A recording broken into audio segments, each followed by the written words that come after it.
ETF index mutual funds నేర్చుకుని stock మార్కెట్లో రాణించాలనుకుంటున్నారా? వెంటనే ఈ నెంబర్కి కాల్ చేయండి.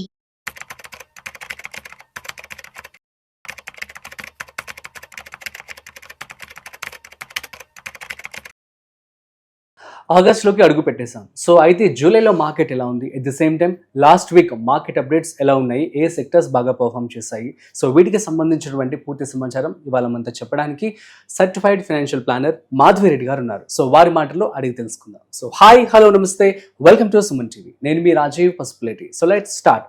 Hi ma'am, namaste. నమస్తే అండి. ఎలా ఉన్నారు ma'am? Yeah, good. Yeah, so ma'am last month at the same time last week market updates అంటే ఎలా ఉన్నాయి? సో జూలై సిరీస్ అయితే కొంచెం నెగిటివ్ గానే, స్లైట్లీ లోయర్ గానే మనకి క్లోజ్ అయిందండి. ఆగస్ట్ సిరీస్ కూడా మనం చూసుకున్నట్లయితే ఎఫ్ఐఐస్ హెవీగా షార్ట్స్ అనేవి బిల్డప్ చేశారు. So August series also it seems very very volatile గా మనకి కనిపించబోతుంది. దానికి కారణం ఏంటంటే, ఒకవైపు ట్రంప్ టారిఫ్స్ ఇంపాక్ట్ అనేది మనకు కనిపిస్తోంది.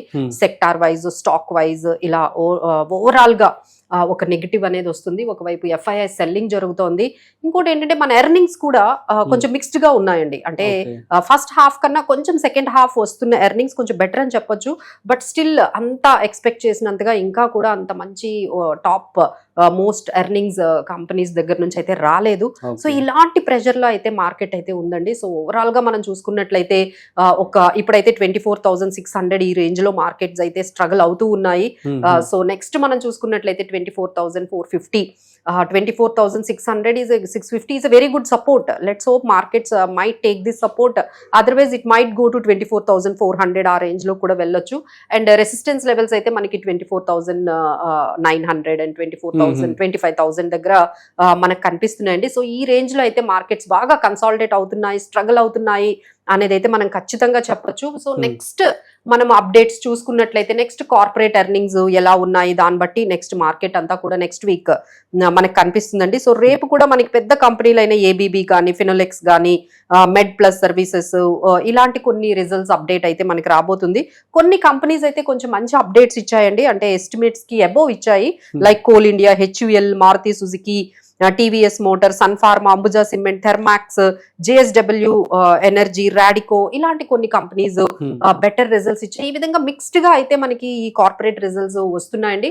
సో నెక్స్ట్ వీక్ ఈ ఎర్నింగ్స్ కానీ కొంచెం బెటర్ పెర్ఫార్మెన్స్ అయితే ఏమైనా కొంచెం రిలీఫ్ మనకు కనిపించవచ్చు. అలానే ట్రంప్ కూడా ఈ సాగా అయితే కంటిన్యూ అవుతుంది. ఆయన ఎక్కువగా ఫస్ట్ ఇంపోజ్ చేయడము, ఆ తర్వాత మళ్ళీ నెగోషియేషన్స్ అనడము, మళ్ళీ ఫైనల్ గా ఒక ప్రైస్ దగ్గర, ఒక రేట్ దగ్గర వాళ్ళు క్లోజ్ చేస్తారు. సో మేబీ నెక్స్ట్ వీక్ అంతా కూడా అదే న్యూస్ మార్కెట్ అంతా కూడా గ్రిప్ లోకి వెళ్ళిపోతుందండి.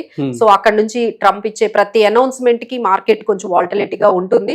సో ఈ సేయింగ్ దట్ ఇంకా still negotiations are going on అని చెప్తున్నారు. సో ఆగస్ట్ 7th కల్లా మనకు ఒక క్లారిటీ, ఈ టారిఫ్స్ క్లారిటీ అనేది వచ్చేస్తుంది. బట్ సో ఫార్ ఏంటంటే 25% అనేది మనకి ఇంపోజ్ చేసేసారు. దానివల్ల కొన్ని టెక్స్టైల్స్, జెమ్స్ అండ్ జ్యువెలరీ, అలానే కొన్ని ఆటో కాంపోనెంట్స్, కెమికల్స్, ఇలాంటి కంపెనీస్ అయితే కొంచెం ఆల్మోస్ట్ సెక్టార్స్ అయితే కొంచెం ఇంపాక్ట్ అయితే మనకి కనిపిస్తూ ఉంది. బట్ పాజిటివ్ గా మనకి ఏమైనా మనకి కనిపిస్తూ ఉన్నాయి అంటే, లైక్ ఒక గవర్నమెంట్ ఏంటంటే ఈ గ్రీన్ ఎనర్జీని, క్లీన్ ఎనర్జీని కొంచెం పుష్ చేస్తుందండి. దానివల్ల సుజలాన్ అనే కంపెనీ కొంచెం పాజిటివ్ గా, అలానే జియో ఫైనాన్షియల్స్, ఇలా కొన్ని కంపెనీస్ ఎవరైనా స్టాక్ స్పెసిఫిక్ గా ఉంటే మీకు ఏమైనా తీసుకోవాలి అనుకుంటే, ఈ బిఈఎల్ కానీ ఇలాంటి కంపెనీస్ ని మీకు ఇలాంటి ఏదైనా ఆపర్చునిటీ వస్తే కొంచెం ఇలాంటివి ఏమైనా యాడ్ చేసుకోవచ్చండి. But stay away with trading గురించి కొంచెం దూరంగానే ఉండడం మంచిది. బట్ ఏదైనా స్టాక్ స్పెసిఫిక్ గా, మీకు సెక్టార్ స్పెసిఫిక్ గా ఏమైనా మనం తీసుకోవాలి అంటే, సిమెంట్ స్టాక్స్ కొంచెం పాజిటివ్ గా ఉన్నాయి, అలానే షుగర్ స్టాక్స్ కూడా కొంచెం పాజిటివ్ గా ఉన్నాయి.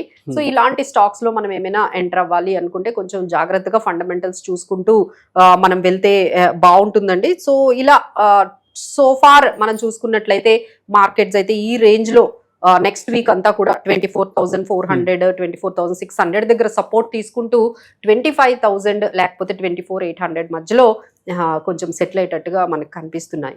మేబీ ఈ టారిఫ్ వల్ల కూడాను ఇంకో 1 వీక్ వరకు వాలటిలిటీ అయితే ఖచ్చితంగా అండి, వాలటిలిటీ అయితే చాలా ఎక్కువగా ఉంటుంది. So don't be so pessimistic, ఎందుకంటే ఎఫ్ఐఐస్ డెఫినెట్ గా సెల్ చేస్తున్నారండి. But the same time DIIs అయితే అంతే సపోర్ట్ ఇస్తున్నారు. అంటే ప్రతి డ్రాప్ లో కూడా, ఎందుకంటే మ్యూచువల్ ఫండ్స్ దగ్గర లాట్ ఆఫ్ క్యాష్ ఉందండి ఇన్వెస్ట్ చేయడానికి. సో ప్రతి డ్రాప్ లో కూడా ఇమీడియట్ గా సపోర్ట్ వస్తుంది. ఎందుకంటే ఆ క్యాష్ అమౌంట్ ఏదైతే ఉందో ఆ అమౌంట్ అంతా కూడా వాళ్ళు ఇన్వెస్ట్మెంట్స్ అనేవి చేస్తూ ఉన్నారు. సో డిఐఎస్ సపోర్ట్ అయితే బాగానే ఉంది. మన ఎవరైతే డొమెస్టిక్ ఇన్స్టిట్యూషనల్ ఇన్వెస్టర్ సపోర్ట్ అయితే బాగుందండి. ఎఫ్ఐఎస్ సపోర్ట్ అయితే కంప్లీట్లీ జీరో అనే చెప్పొచ్చు. ఈ మొత్తం ఏరియాలో చూసుకుంటే మాత్రం వాళ్ళ సపోర్ట్ అయితే లేదు. వాళ్ళు కంప్లీట్ గా షార్ట్స్ లోనే సెల్లింగ్ లోనే వాళ్ళు ఉన్నారు. So only DIIs are supporting the markets. So కొంచెం వాల్టిలిటీ అయితే మాత్రం we can expect even at the next week also. అలానే ఫెడ్ నుంచి ఒక అప్డేట్ వచ్చిందండి. So they are making US fed interest rates as it is గా పెట్టేశారు. So there is no change, pause లోనే ఉంది. 4.25% నుంచి 4.5% వరకు వాళ్ళు పెట్టారు. సో మేబీ సెప్టెంబర్ లో ఫెడ్ రేట్ కట్ ఉంటుందని చెప్పారు. ఈసారి అయితే ఎక్స్పెక్ట్ చేసినట్టుగా ఫెడ్ రేట్ కట్ రాలేదు. ఎందుకంటే ఇన్ఫ్లేషన్, ఎందుకంటే ఈ టారిఫ్స్ వల్ల ఇప్పుడు మనకి ఎలా అయితే ఇంపాక్ట్ అవుతుందో now you can see the impact in US. అక్కడ ఇన్ఫ్లేషన్ పెరగడం కానీ, అక్కడ గ్రోత్ మీద కన్సర్న్స్ కనపడడం కానీ, అది నెమ్మదిగా వాళ్ళకి ఒక టూ క్వార్టర్స్ తర్వాత అది డెఫినెట్ గా ఈ టారిఫ్స్ ఇంపాక్ట్ అక్కడ కూడా ఉంటుందండి. అందుకని అక్కడ ఇంట్రెస్ట్ రేట్స్ ని ఇంకా తగ్గించడం లేదు. So these are all overall గా చూసుకుంటే ఈ ట్రంప్ టారిఫ్స్ వల్ల US markets and Asian markets are trading flat as well as Indian markets also. But మన రూపీ కొంచెం కన్సర్న్ గా ఉందండి. రూపీ కొంచెం వీక్ గా అవుతుంది. 87-88 మధ్యలో మనకి రూపీ అనేది కొంచెం వీక్ అవుతుంది. అలానే గోల్డ్ అండ్ సిల్వర్ అయితే స్టడీగా కొంచెం కన్సాలిడేట్ అవుతూ ఉన్నాయి. అండ్ ఇది మన క్రూడ్ ఆయిల్ కూడా $71-72 దగ్గర ఉన్నాయండి. So everything is like very slippery and జిటరీగా అయితే మార్కెట్స్ లో కనపడుతున్నాయి. So investors are need to be cautious. ఎలాంటి హార్ష్ డెసిషన్స్ అండ్ తీసుకోకుండా, ఏదైనా మీరు డెసిషన్స్ మార్కెట్స్ గురించి తీసుకోవాలంటే ఎక్స్పర్ట్స్ ని కానీ మమ్మల్ని కానీ కొంచెం మీరు ఎవరినైనా సంప్రదించి తీసుకుంటే బాగుంటుందండి. IT sector ma'am, so last month చూస్తున్నట్లయితే కొంచెం తగ్గిందనే చెప్పాలి. ఇదేమైనా పుంజుకునే అవకాశం కనిపిస్తుందా? సో ఐటీ సెక్టార్ ఏంటంటే అక్కడైతే యుఎస్ లో మెటా కానీ తర్వాత మైక్రోసాఫ్ట్ కానీ మంచి రిజల్ట్స్ అయితే, ఎందుకంటే ఏఐ వల్ల వాళ్ళకి కొంచెం ప్రొడక్టివిటీ పెరగడం కానీ మంచి రిజల్ట్స్ కానీ వచ్చాయండి. సో దీస్ ఆర్ ఆల్ ఏంటంటే కొన్ని ఐటీలో కూడా కొన్ని మిడ్ క్యాప్ ఐటీ కంపెనీస్ కొంచెం పాజిటివ్ గా కనిపిస్తున్నాయి. So need to be very careful with IT and pharma, చాలా సెలెక్టివ్ గా. ఎందుకంటే ఈ IT and pharma is totally depending on the US markets. US markets మీద డిపెండ్ అయి ఉన్నాయి. సో ఇలాంటి టైంలో ఏంటంటే మనము డొమెస్టిక్ గా మనకున్న ఏవైతే సెక్టార్స్ ఉంటాయో వాటిల్లో సేఫ్ గా ఉంటుందండి. Let's say example banking and financials, there is no exposure to global markets. So అందుకనే మన ఫైనాన్షియల్స్ సంబంధించిన కొన్ని తీసుకోవచ్చు. అలానే మన లైక్ ఫైనాన్షియల్స్ లో మళ్ళీ మనకి ఇన్సూరెన్స్, నీవా బూపా ఇలాంటి ఇన్సూరెన్స్ కంపెనీస్, అలానే కొన్ని banks like ICICI has given very good results, HDFC has given good results.